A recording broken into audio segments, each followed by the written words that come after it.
everybody, Sean from Movie Assault here, and it's time once again for my month's end movie review, or the review of the stuff I watched last month. Last month was August of 2022, and I only watched 7 movies last month. Confession time, I actually binge watched all 3 seasons of The Boys on Amazon Prime. Love that show. Highly recommend it if you're not easily offended or squeamish.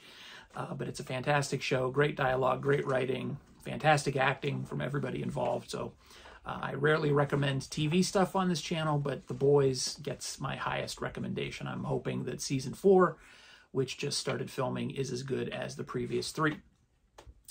But yeah, so that did impact the number of movies that I watched last month. But I'll get started. First movie I watched was a movie called King Dinosaur, which was made in 1955. It was directed by Burt I. Gordon, who became known later in his career as Mr. Big, because he was very fond of making movies about things that grew larger than their normal size. He's also responsible for movies like Food of the Gods and I want to say Attack of the 50-Foot Woman. I'm not 100% sure if that's him. But you could easily look him up on IMDb and see that most of the stuff that he made was about animals or people who grew larger than they should be.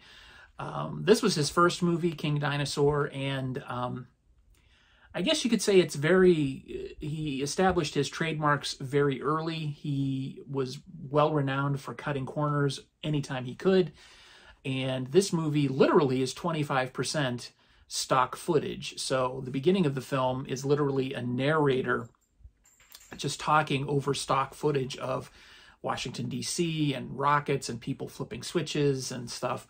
But basically what it's about is a planet just sort of saunters into our solar system, and because it's so close to Earth, we can see it and determine that it has a very similar atmosphere to Earth. It supports life. Now, how it supported that atmosphere as it wandered through the solar system and away from suns, I have no idea, but apparently whoever wrote this didn't pass basic science. But be that as it may, it's an excuse for Burt I. Gordon and his cast of low-grade thespians to visit this planet and meet its inhabitants, which are basically lizards and giant armadillos and bugs dressed up to be dinosaurs. And unfortunately, some of these lizards are made to fight each other in a real fight to simulate dinosaur combat. It's a hilariously hokey movie. I don't recommend it at all. I love movies that are so bad they're good, and this is really bad, but it's not very good. It was kind of a chore to sit through, even at barely over an hour long. I gave it 1 star. Next up, I watched Prey on Hulu. This is the most recent of the Predator movies, and it stars Amber Midthunder, Dakota Beavers, and Michelle Thrush. It was directed by Dan Trachtenberg, and Amber Midthunder plays a character named Naru. She is forced into being the typical female of a Native American tribe. You know, she's kind of forced to gather plants and take care of the men and all that stuff. And that's not what she wants to be. She wants to be a hunter. Well, she kind of meets her match when one of the predators sets down near her village, and she is forced to explain its existence to her village and the elders and her brother, and then eventually she's forced to actually fight the predator. I thought it was an excellent movie. I know some people didn't like it. I think it is the best of the sequels in the Predator series. In some cases, I think it may even exceed the original Predator. Not in areas like testosterone and machismo and that. Nothing's ever going to beat that movie. But the original is a classic, but I really enjoyed Prey, and I give it a high recommendation. I gave it 4 stars. Then I watched Mayhem, which was one of the films that I picked up from, I think I got it from Hamilton Book on Blu-ray, but it was also available at Dollar Tree, and this was made in 2017. It stars Steven Yeun and Samara Weaving and Stephen Brand. And Steven Yeun plays a guy named Derek who works for this banking firm, and Samara Weaving plays Melanie, who is a customer. And it's during this outbreak of this weird virus that makes people's inhibitions disappear. And some people with violent tendencies get super violent, and other people just do random stuff. It's sort of a mix. The packaging says it's a mix of Office Space and The Purge. I kind of saw it more as a mix of Office Space and the Belko Experiment. That's not to say it's not an original movie. It's got some really original moments. The script is pretty decent, but there was just something about it that kind of missed the mark for me. I just didn't think it hit as hard as it could have in certain scenes. It might have been the fault of the direction. It was directed by a guy named Joe Lynch. I'm not sure. It's an admirable effort. I gave it 3 stars. I recommend it if you like violent films, violent comedic films, and if you're a fan of Steven Yeun's from The Walking Dead, definitely check it out. It's not a bad movie. It's just, I think it could have been better. Then I watched CBGB, another film I picked up at Dollar Tree. This is the story of the seminal punk bar CBGB, which was located in New York City and gave a home basically to a lot of early versions of seminal rock bands or punk rock bands like the Ramones, Talking Heads, the Police, the Dead Boys, Patti Smith. If you're into that kind of music, you might enjoy this movie more than I did. I like that kind of music, but I'm not super familiar with CBGB as the environment. Basically, what the movie became is sort of an excuse for a lot of fairly well-known celebrities to dress up as rock stars and mime to songs by Blondie and Patti Smith and Talking Heads, all while telling the story of Hilly Crystal, who is or was the founder of CBGB. He recently passed away, I think, in 2017. But Alan Rickman turns in the best performance he possibly can with the writing of this movie. I was really disappointed. If you like the music is good, but don't expect to learn the true story of CBGB's or the beginnings of punk rock from this. It's because it's just sort of, it can't make up its mind whether it's a biopic or a comedy or just a series of musical skits. And it's got some weird editing with these comic book frames and comic book thought boxes and whatnot popping up on the screen. It's just very bad. It was directed by Randall Miller. It also includes performances by Donald Logue, Freddie Rodriguez, Rupert Grint, Malin Atkinson, Ackerson, I believe is her name. She plays Blondie. Taylor Hawkins, the late great Taylor Hawkins, is in it. He plays Iggy Pop. So it might be worth it to see that. But I gave that 2.5 stars. I also watched Fantastic Voyage from 1966. This is an all-time classic if you're a science fiction fan. It's got some relatively dated special effects. Now they look kind of bad, but when I was growing up, I thought they were amazing. Now, understand that I grew up in the 70s, so things hadn't progressed to where they are now. But it was really interesting to see the plot, which was he's a foreign scientist, and he is the only person who knows how to control the shrinking process. Basically, there's a miniaturization process that is used in the movie, but it only lasts for 60 minutes. And this guy has the secret to making it last longer than that. Well, the United States wants to use this miniaturization process as a sort of weapon.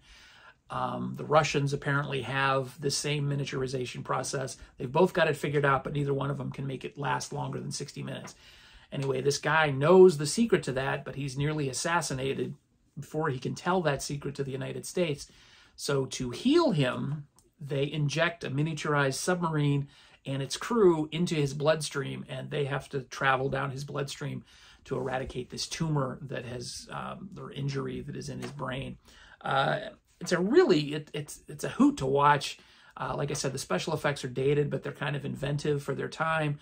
The cast includes Donald Pleasance and Raquel Welch, among other people. Stephen Boyd is also in it, Arthur Kennedy. It's a classic science fiction film, and really worth your time. I gave it 4 stars. Then I totally reversed course, and I watched JFK Revisited Through the Looking Glass, which is a documentary by Oliver Stone. Oliver Stone, of course, directed the movie JFK in 1991, and that movie was sort of ridiculed and criticized for the liberties it took with the story and the facts of the JFK assassination in 1963. This is more truthful. It actually examines some of the evidence that has since been made available since documents were opened up by the government as a result of the release of JFK in 91. It makes a great case for a second gunman, and when it sticks to the assassination, it's really engrossing. There's a lot of good information here, whether you're a conspiracy theorist or just a history buff. It's really worth a look. Unfortunately, towards the end of the film, it kind of wanders off into the weeds about Cuba and the FBI and the CIA and Allen Dulles and all this other stuff, which is all relevant. But I was more interested in just the hardcore assassination events stuff. So I gave it 3 stars.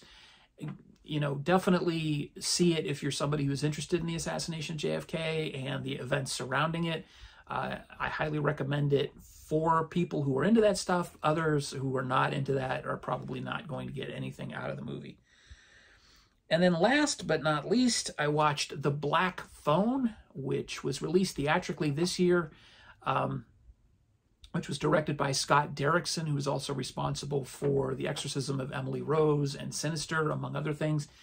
I really didn't know what to expect from this. I had really low expectations, and I was really pleasantly surprised. This is a very tense thriller. It's marketed as a horror film, but there's very little horrific about it. It's got a couple of jump scares, but the movie never plays dirty with that kind of stuff. It's got an interesting premise where these kids are being abducted in this town outside of Denver in 1978, and nobody knows what's happening to them. They're assumed to be killed, but really they're just missing, which is all the cops know. And the main protagonist, a kid named Finney, played by Mason Thames, he is abducted and he is taken to a room in the grabber, who is played by Ethan Hawke, his basement. And The Black Phone, the title comes from this phone that's hanging on the wall in this basement. Even though it's disconnected, it rings. And when Finney answers it, he actually hears the voices of the grabber's previous victims, and they kind of give him advice on how to get free. And his sister, her name is Gwen, and she's played by Madeline McGraw, whose name I really need to commit to memory because she's fantastic in this movie, as is Mason Thames. She is capable of having these dreams that possibly might be able to help her out in locating where Finney has been taken. She's sort of got psychic abilities. And the movie doesn't really show its cards too fast. It takes its time. It only really gives you the information you need to know when you need to know it. And I really like that about it. I know some people have been criticizing it because it doesn't tell enough about the grabber. It doesn't tell enough about some references that are made to Finney and Gwen's mom and the powers that she supposedly had. Some don't like it because of its depictions of child abuse, because Finney and Gwen's father is rather abusive.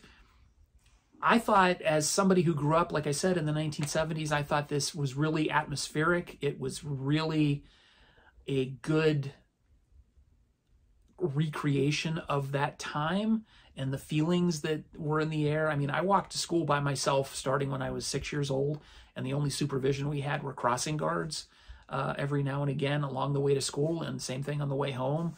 You know, that would be outlandish today, but that's the environment that we grew up in back then. Very, very tapped into that kind of environment in the movie, and just an all-around great thriller. I gave it 4 stars as well, and so far it's the biggest surprise of the year for me as far as movie watching and movie going. I wish I would have seen it in the theater. Unfortunately, I streamed it on Peacock. I didn't give it a chance. I didn't go to the theater to see it, and I'm wishing I would have. But there you go. That's what I watched in August of 2022. Thanks for sticking with me to the end of the video. As always, if you've made it this far, I really appreciate it. And if you haven't done so so far, please click that subscribe button, thumbs up button, and click that notification bell, and you'll be made aware of when my new videos pop up. Just want to let you know that the Halloween 15, my yearly review of 15 horror movies in the month of October, I have finalized the nominations, and those will be showing on September 15th right here on the channel. I've got that already queued up and ready to go, so that'll show, or actually premiere at midnight on September 15th. So thanks again for watching, everybody. Take it easy.